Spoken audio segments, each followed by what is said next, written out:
It really commemorated the founding of the Organization of African Unity, and at that time, in 1963, there were only 30 independent nations on the continent of Africa. If you think about that, there's 54 independent nations now. And so the first African Liberation Day was to commemorate that. At the same time, though, there was a large movement in the United States celebrating the independent countries, but also fighting to change U.S. policy. I think it's most famously known as the anti-apartheid movement, but there were many other African states that were not independent. And many of us fought to change U.S. policy because unfortunately the U.S. was on the wrong side and did not support the independence movements. And I think a lot of people don't realize that before the South Africans set up apartheid, they came to the south of the United States to understand the Jim Crow system, went back to South Africa and set up apartheid. But I also thought that members of the council might enjoy knowing about the history and the role that the city council played. Because the city council during those years played a really important role. Councilman Bob Farrell led the effort for LA City to divest from doing any business related to South Africa.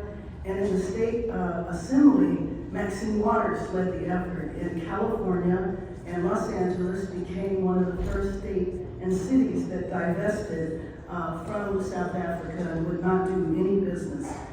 This movement caught fire around the country and around the world, and actually led to one of the many reasons why the U.S. changed its policy and decided to divest and impose sanctions on the country of South Africa.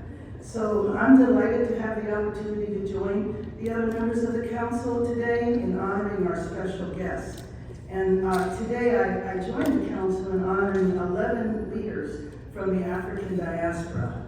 Los Angeles has so many strong and diverse African communities, and our honorees here today represent their creativity, innovation, and entrepreneurial spirit. I'm pleased to recognize these 11 honorees, the companies and organizations they represent, and their commitment to bridging Africa and LA. First, Joseph Rutakamwa and Eric Sewankombo.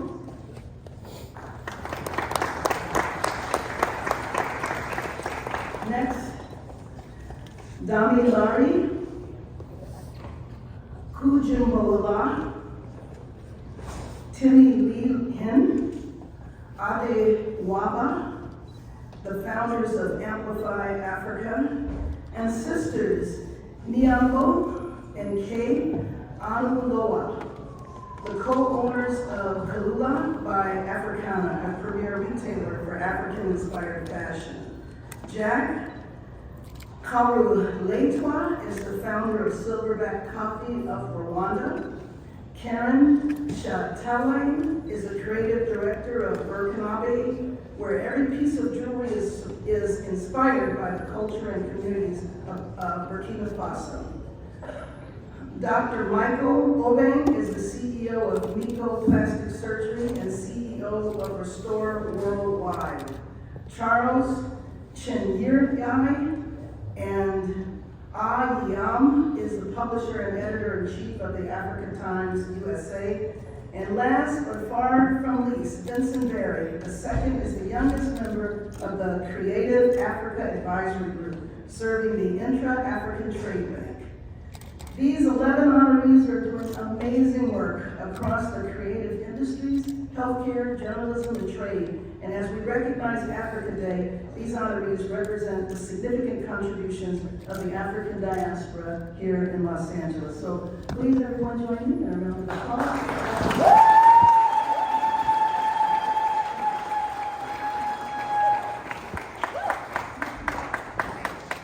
Thank you, Mayor. Let me add my colleagues just make a few remarks. Councilmember Marquez Escalzo. Thank you so much.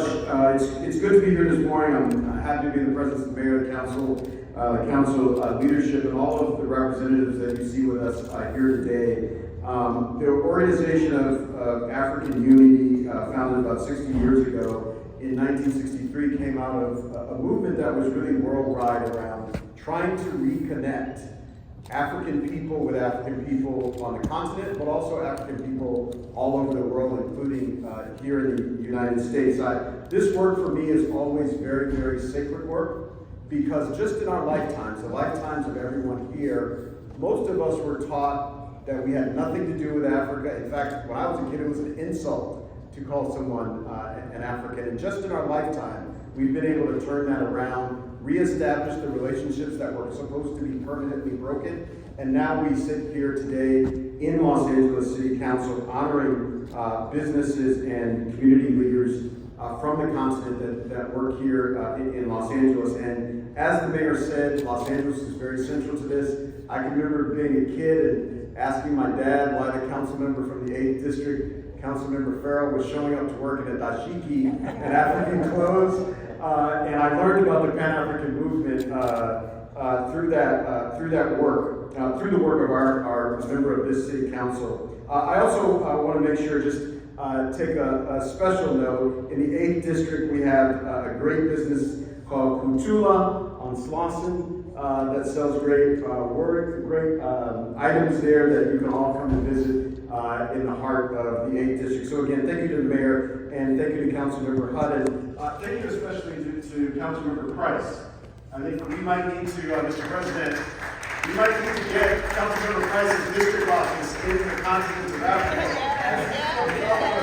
He's doing all the work on behalf of Angelinos on that continent. Thank you all so much.